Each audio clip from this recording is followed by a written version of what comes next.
So in today's video, I will demonstrate in detail how I created a beautiful editorial portrait using one tiny speed light in a small home studio and show you how I lit and shot these images. So hi everyone, this is Jiggie, a portrait and wedding photographer from the Philippines, and welcome to the channel, and of course, welcome to my small home studio. For you guys who are not familiar with the channel, this is a relatively small shooting area. This wooden area here is only about 2.5 meters wide and about 4 meters deep, and this is the area that we will be using today. But before anything else, if you guys haven't subscribed to the channel and would want to learn more about off-camera flash photography, or maybe just photography in general, then this channel is for you. So you might want to consider subscribing, and while you're at it, click that notification bell. Now let's get back to this particular lighting setup. It's a very simple lighting setup that most photographers, or I hope that you can do in your small home studios. We have here the main light that we will be using, and what is it? It's just my tiny Sony speedlight. This is the F60RM. Well, it's a speedlight, it's a battery operated flash, and the only thing that I did was really to bring down the diffuser here so that I can get a bigger spread of light so that I can maximize the size of my modifier. Now this speedlight is held into place using this one. This is the Photix Cerberus. It's basically a flash mount that allows me to put in a Bowens type modifier so that I can get this bigger modifiers and basically create beautiful light from this small light source. Now the modifier that I decided to use today is my Photix 80cm Deep Octa. The reason why I decided to use a Deep Octa was because I wanted to get a nice directional light, and at the same time, to control the spill of my light, since we are in a small area, I actually put a grid in front of my modifier. The purpose of the grid is to restrict the spill of the light and just focus everything on my subject. And that's basically the entire lighting setup. It's that simple. But before we start shooting, let's talk about the camera that I will be using today.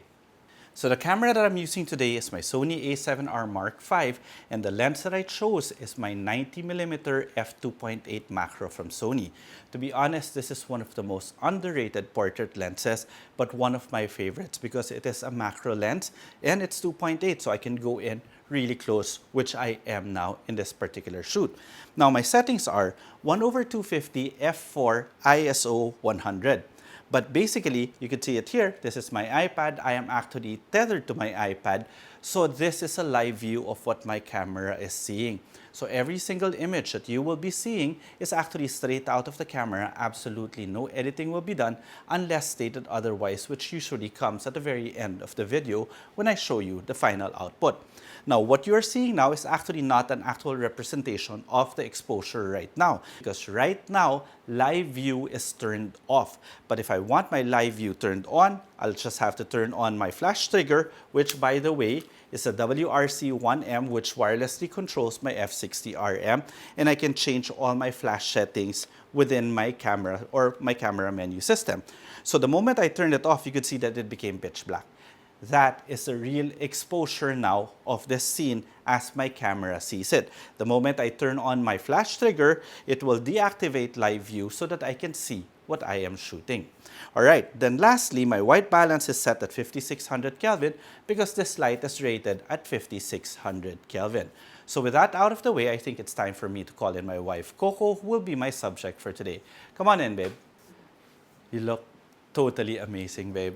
You look beautiful, really beautiful, and that's because finally we have a fantastic makeup artist here in the studio. Her name is Magtoto, a very good friend of ours. Beautiful work on Coco. So now let's have Coco get into her pose. So we're gonna be doing a tight portrait today. So we have this chair to assist Coco so that she can lean forward. Now, as I said earlier, I will actually be giving you the exact measurement of the distance of the light and the distance of the camera.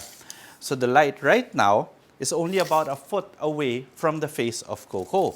Coco is, excuse me, about 5 feet away from the background, but to be honest, even if the background was right here, it won't be hit by the light anymore because it's gridded.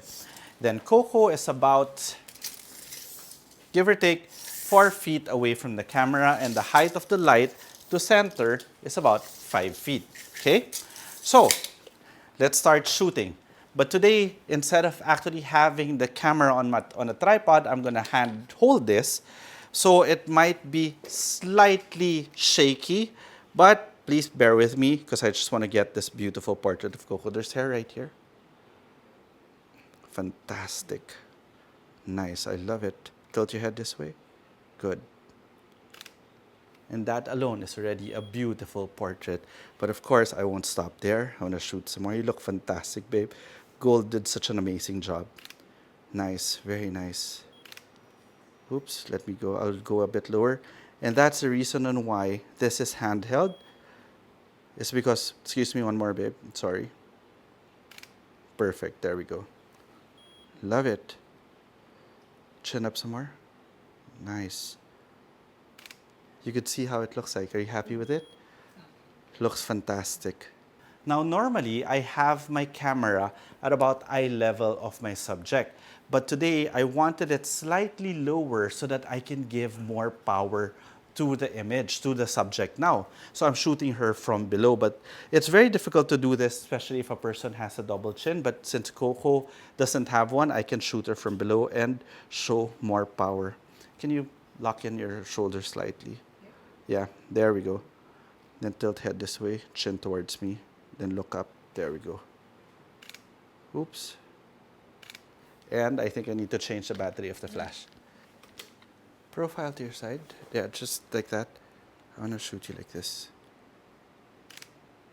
Beautiful. Like it? Chin up a bit slightly. So if you guys notice, I actually have a lot of spill in the top in terms of when I'm composing it like this, you see that there's white paper there. But since the light is not hitting it, it's turning black.